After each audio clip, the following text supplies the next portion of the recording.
नमस्कार सभी को। हमारा आज का जो टॉपिक है वो है मानव का रक्त परिसंचरण तंत्र। मानव का रक्त परिसंचरण तंत्र, जिसको हम ब्लड सर्कुलेटरी सिस्टम भी कहते हैं। Blood circulatory system of human या परिसंचरण तंत्र। संचरण तंत्र, देखिए नाम से देख सकते हैं। अगर इसका देखें, सर्कुलेटरी मतलब क्या है कि सर्किल या एक चक्र। और अगर हिंदी में देखें तो देखिए परी का मतलब है चारों ओर,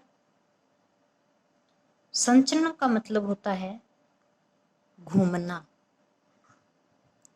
और तंत्र का मतलब समूह है। तो इसका क्या मतलब हुआ कि हमारे शरीर में चारों तरफ घूमने वाला जो एक तंत्र है वो क्या है? परिसंचरण तंत्र। तो परिसंचरण तंत्र के हम पार्ट देखते हैं। परिसंचरण तंत्र के भाग कितने हैं? ब्लड, जिसको हम रक्त या लाइफ फ्लूइड भी कहते हैं। दूसरा है हार्ट, या हम इसको हिंदी में हृदय, इसका एक और नाम है, क्या है? Pumping organ. Pumping organ. और थर्ड है रक्तवाहिनी। रक्तवाहिनी या ब्लड वेसल्स। और फोर्थ है लसिका।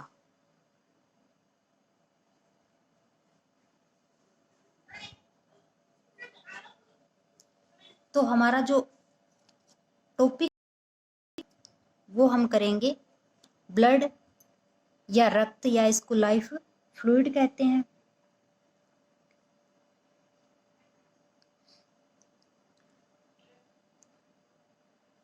ब्लड, तो ब्लड क्या, सबसे पहले देखिए इसका रंग कैसा होता है। सभी जानते हैं कि जो रक्त का रंग है वो कैसा होता है? लाल होता है। कैसा लाल होता है? तो चमकीला लाल होता है। अब देखिए चमकीला लाल क्यों होता है? जो इसका रक्त का रंग है वो चमकीला लाल क्यों होता है? क्योंकि इसमें क्या होती है?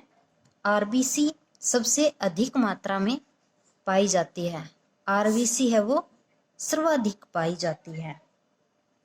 और आरबीसी में जो इसका लाल रंग होता है वो क्यों होता है? इसका कारण जो है, इसमें हीमोग्लोबिन, जिसको हम एच भी लिख सकते हैं, हीमोग्लोबिन होने के कारण जो आरबीसी है इसका रंग है लाल होता है। और आरबीसी अधिक पाए जाने के कारण हमारे जो रक्त का रंग है वो कैसा होता है? चमकीला लाल। हीमोग्लोबिन, या इसको हम एक श्वसनी वर्णक भी बोल सकते हैं। और जो ब्लड का अध्ययन है, स्टडी ऑफ ब्लड होती है, जो रक्त अध्ययन,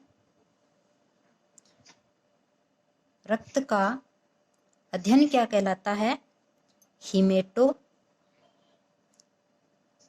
हीमेटोलॉजी।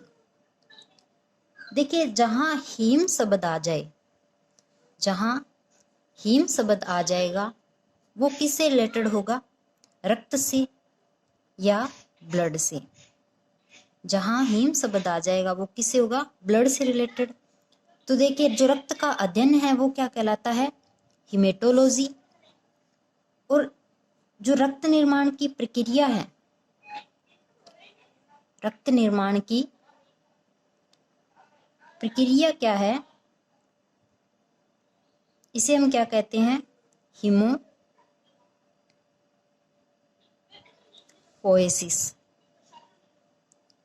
देखिए सब कुछ नाम में ही छुपा होता है। हीमोपोएसिस मतलब हीम का मतलब मैंने बताया कि जहाँ हीम वर्ड आ जाए वो रक्त से रिलेटेड होगा। तो हीम का मतलब है रक्त, पोए का मतलब हम इसको बनाना मान सकते हैं या निर्माण, सिस का मतलब प्रक्रिया। तो रक्त निर्माण की प्रक्रिया क्या होती है, हीमोपोएसिस। और जो हीमोग्लोबिन होता है, इसमें धातु अगर पूछ ली जाए तो धातु कौन सी होती है, आयरन। आयरन जिसको हम Fe से लिखते हैं।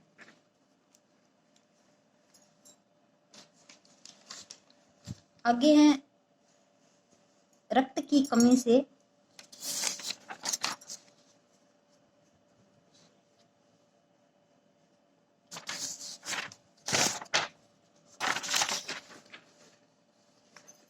रक्त की कमी से कई रोग भी होते हैं।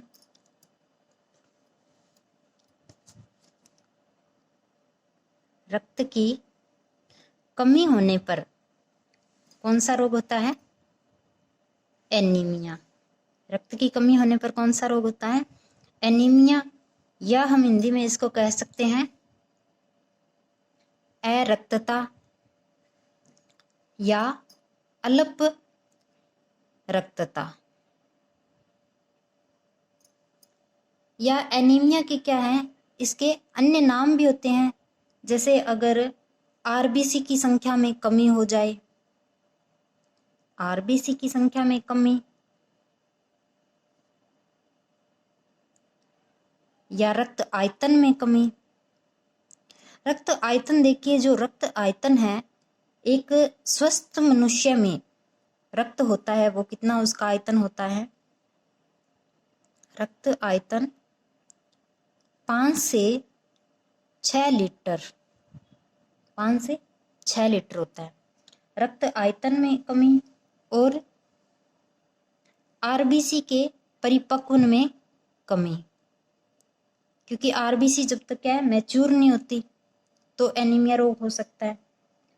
या इसको हम कह सकते हैं हीमोग्लोबिन की कमी को, इन सभी की अगर कमी पूछ ली जाए तो क्या होता है, एनीमिया रोग होता है। इससे जैसे रिलेटेड एक क्वेश्चन भी बनता है।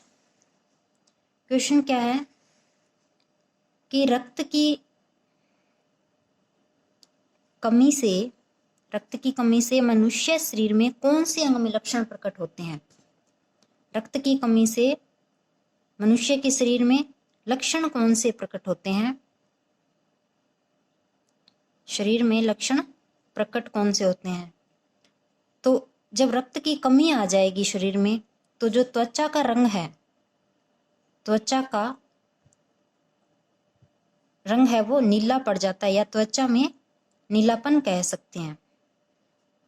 क्योंकि जब रक्त कम होगा, बॉडी में रक्त कम होगा तो क्या होगा, O2 में भी कमी आएगी।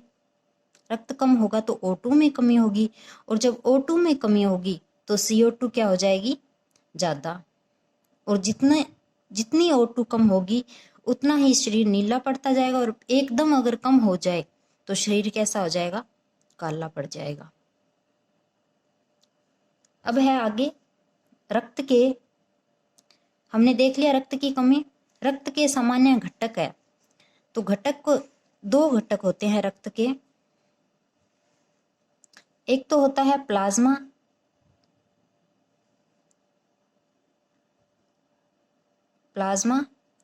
और दूसरा है रक्त कोशिका। रक्त कोशिका, या हम इसको क्या कह सकते हैं, रक्त कणिका। छोटी क्लासों में हम इसको रक्त कोशिका कहते हैं। और बाद में हम इसको बड़ी क्लासेस में रक्त कणिका कहने लग जाते हैं। रक्त कणिका क्यों कहते हैं इसको? क्योंकि इसका भी देखिए एक कारण है। ये क्या होती है? केंद्रक रहित होती है, केंद्रक रहित। और केंद्रक रहित है, इसमें एक अपवाद है, वो है WBC। और अगर दूसरा कारण पूछ लिया जाए तो क्या है? कोशिकांग अनुपस्थित है, कोशिकांग इसमें एब्सेंट होते हैं। और क्या होते हैं इसमें? क्या होता है कि कोशिका जो विभाजन है वो भी क्या होता है? एब्सेंट होता है। कोशिका विभाजन क्या होता है? एब्सेंट होता है। अब प्लाज्मा है जो रक्त का, जो इस रक्त के आयतन का जो भाग होता है प्लाज्मा, वो कितना होता है? 55% होता है। और जो बाकी का बचा हुआ 45% है वो क्या होता है? जो इसको ब्लड कार्पल्स भी कह सकते हैं, जो रक्त कणिका होती हैं।